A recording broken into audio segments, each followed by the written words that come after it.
kind of in the history, so I came here first in 1986, and it wasn't just Martin Sheen and Archbishop Kamara. There were like 5,000 other people here for that time. And NDE had just started some time before that, and there isn't any real, there isn't like a point, and as it's been mentioned, it's interfaith, but in the beginning it was very, very Catholic, and it was the Lenten experience, and anyway, it evolved into what it is, so we really can't say the first year that it was NDE. And NDE has also been discovered. We got involved in the drone protests for the first time, and it's because Father Louis Vitale, the founders of the NDE, was the pastor of the local parish. That's why he was here. An Air Force veteran. He was an officer in the U.S. Air Force before he was a priest. And he was driving by. The drones had been going on for some years, but totally under the radar, as they say. But Louis Vitale was going to the nuclear test site and going by Creech, and he stopped to get gas. And there was somebody else in uniform who was pumping gas and saw this strange. Usually we do see them. Usually they're out there flying around the training, but you see this strange a plane without windows.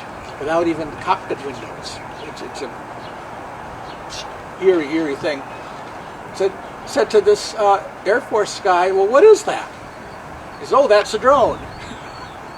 And they talked about it, just chit-chatting while filling your gas tank, and that's what started. So 2009 was the first protest anywhere about drones, and that's gotten to be a worldwide thing.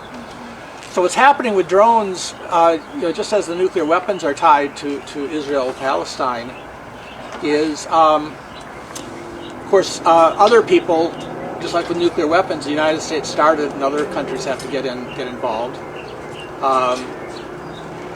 And Iran has drones, and they're designed after ours. Probably nobody would have them if the United States hadn't done all the research work. But up until especially after October 7th, the drones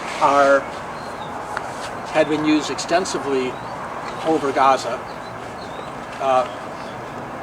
supposedly looking for the hostages, but doing all kinds of. I'm not aware of any kind of lethal thing, but now they're being used extensively in the war in Iraq. In Iran, and lots of them have been shot down. They're worth like $18 million a piece. One kind of disturbing thing in the lead up to the war, the other war in Venezuela, you've heard about the boats that supposedly were carrying drugs coming from Venezuela to the United States being shot. Well, they were sunk by drones. The drone has they have 500-pound bombs, and they have Hellfire missiles. And at that time, Hegseths said, "Well, why are you doing this act of war? Because there's no congressional approval for it." And he said, "We don't need the approval because we're not putting our men and women in harm's way. Right. Because American military people are not threatened. They're the only ones that count. Because they're thousands of miles away, shooting missiles. They're watching in high-definition video.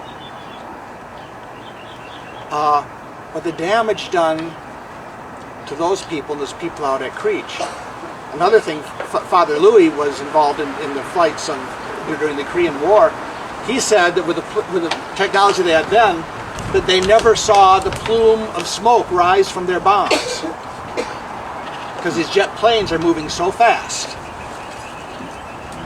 But the drone operators are watching. It's very, very slow. You'll see that's gasoline motors. They're the same motors that are on snowmobiles. They move really, really slow, and they're watching in high definition video the damage done, and it's killing those people who are watching this. So now it's The suicide rate is skyrocketing. yeah, it's the post. I think it tells something really good about human beings. Is used to call it shell shock. Is that the idea was that people were harmed psychologically and spiritually by the things that they suffered. And now we find out that it's even worse. One drone operator, who's been here for some of our events, talking about from Creech Air Force Base here, watching, they work in shifts, watching these two young men in Iraq for weeks and weeks and weeks, seeing everything that they're doing. Even at night they have infrareds, and we are the world's biggest voyeurs. And in that culture, couples make love on the rooftop. They don't understand going to bed with somebody as having any kind of sexual connotation, but the people make love on the rooftops, and the soldiers see this. And eventually, Brandon Bryant testified that he was given the order to shoot a missile and to kill these two men. And he said he didn't know why, because the CIA and other people are watching the same video he is. He said, I saw no reason to think that they were a threat, that they were terrorists. He said, I did see enough to know they were good dads. So he knew that.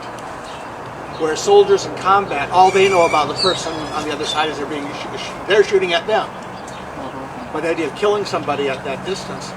So anyway, I just want to say we are really tied in. What we're doing here